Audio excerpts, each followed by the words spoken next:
পেহেলগাঁওয়ের ঘটনা ও অপারেশন সিঁদুরের মাধ্যমে সমগ্র দেশে একটা যুদ্ধ উন্মাদনা সৃষ্টি করে বিরোধীদের দাবিয়ে দিয়ে একটা রাজনৈতিক লাভালাভের চেষ্টা করা হয়েছে। একাংশ মিডিয়া মিথ্যা প্রচার করেছে। এইগুলির বিরুদ্ধে সরকার ব্যবস্থা গ্রহণ করেনি। দেশের সিডিএস বিদেশে গিয়ে বলেছেন দেশের সেনা বিমান ক্ষতিগ্রস্ত হয়েছে, অথচ দেশবাসী এই বিষয়ে জানে না।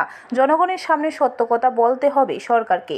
রবিবার আগরতলা প্রেস ক্লাবে সাংবাদিক সম্মেলন করে এই দাবি জানান সিপিআইএম-এল এর রাজ্য সম্পাদক পার্থ কর্মকার।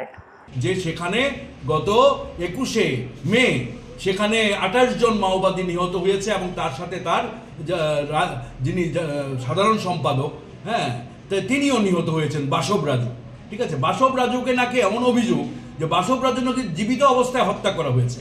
তাহলে এটা হচ্ছে এক্সট্রা জুডিশিয়াল কিলিং, বিচার বহির্ভূত হত্যা।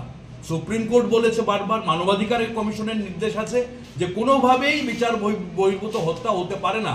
ব্যুরো রিপোর্ট, খবর ত্রিপুরা।